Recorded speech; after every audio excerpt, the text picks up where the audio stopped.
경제와 정치는 긴밀한 관계를 갖고 있습니다. 중국에 가만히 보세요. 중국이 굉장히 발전할 때는 중국 공산당 지도부가요, 상당히 온건할 때였습니다. 그래서 덩소평을 비롯해서 양상군, 그리고 강택민, 그리고 호검도, 그리고 시진핑으로 이어졌는데요. 이 강택민과 호검도 시대에 중국 경제가 굉장히 발달했죠.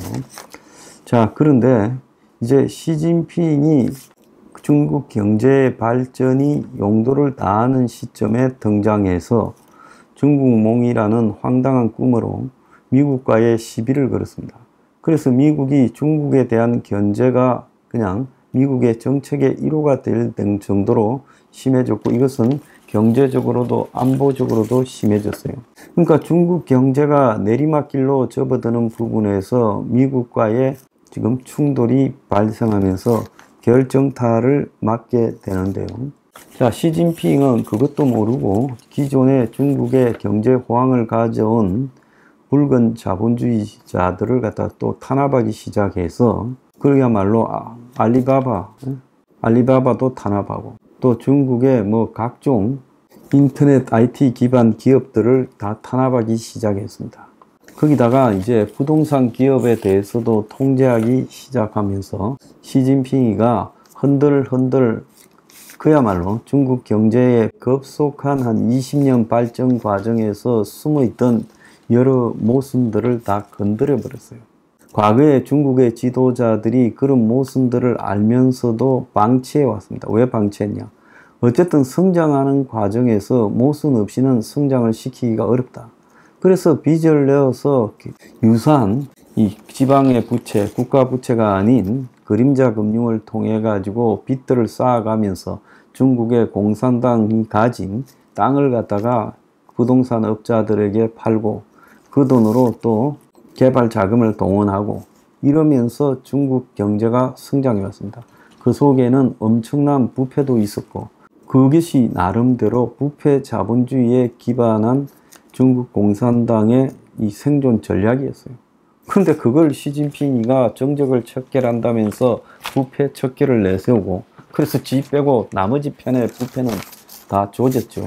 또 나머지 자신의 전직 지도자 강택민, 호검도 등을 굉장히 마치 문제가 있었던 공산당의 본질에 어긋난 사람처럼 비판했죠.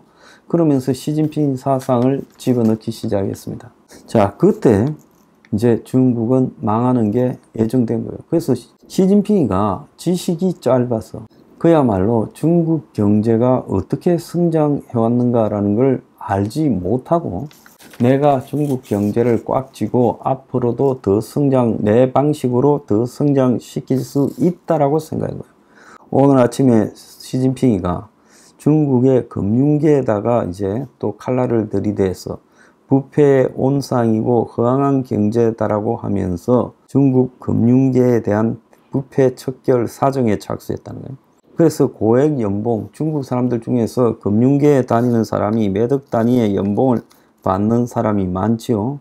자, 그런데 이제 중국에서 빈부격차 양극화가 극심해지고 대다수의 중국 사람들이 못 살게 되자 시진핑이가 착수한 것은 돈 많이 받는 부러운 집단에 대한 칼질에 들어갔어요.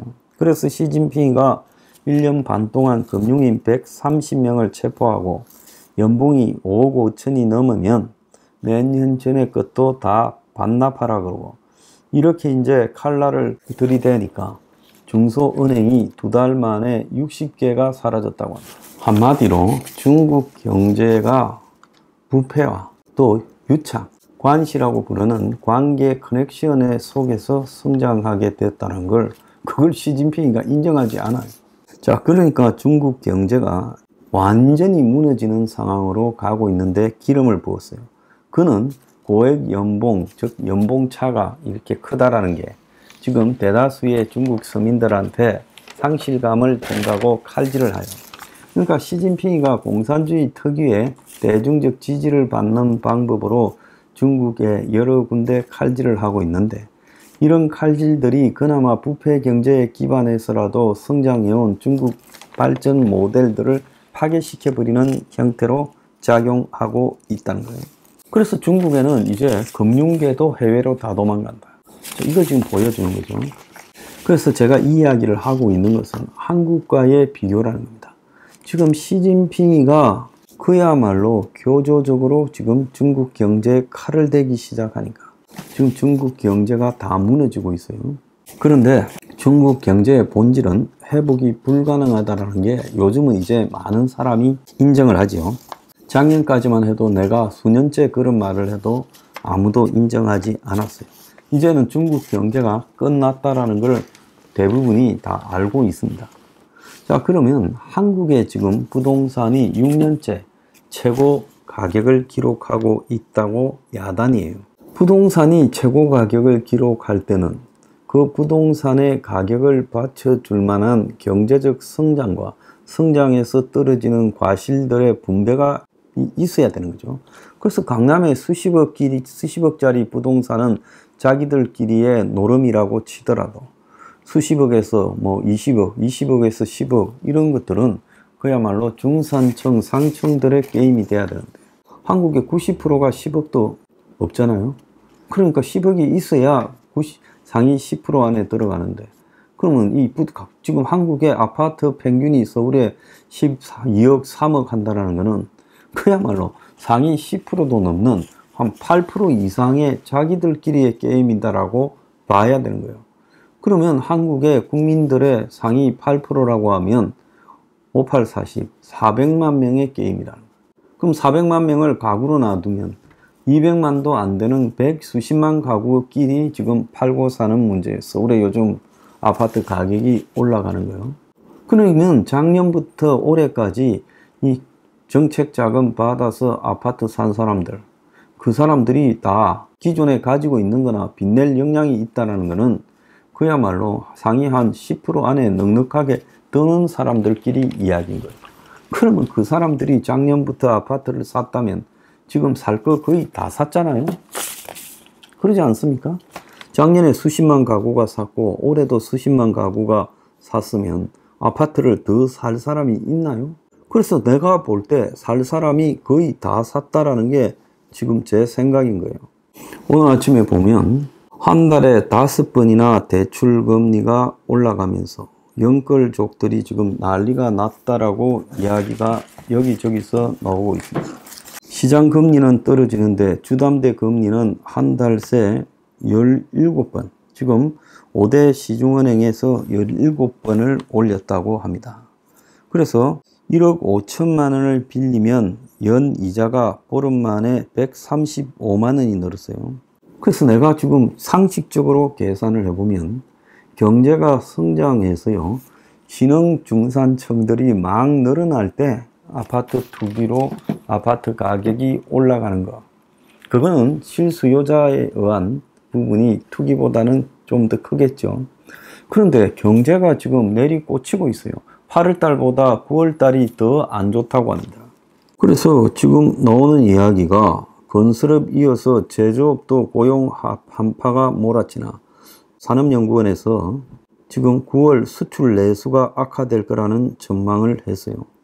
자, 이제 내수에 이어 수출까지도 악화되고, 또 오늘 나온 뉴스에 보면 16개월째 수입 감소, 한국 경제가 수입을 해가지고 생산을 했는데 이런 생산 능력의 악화가 우려되고 있다, 이런 이야기가 나오고 있어요.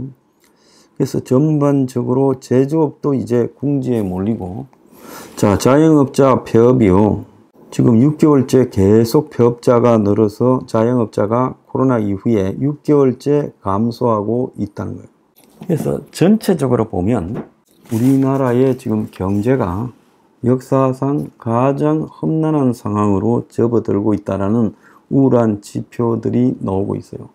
그런데도 부동산에서 거품이 더 커지고 반면에 침체는 더 깊어지는데, 경제의 이 펀더멘탈, 즉 기본 기초와는 별도로 가고 있는 이 부동산 거품이요, 지금 앞으로 어떤 방향으로 끝날 건가라는 것은 너무 잘 보이지 않겠습니까?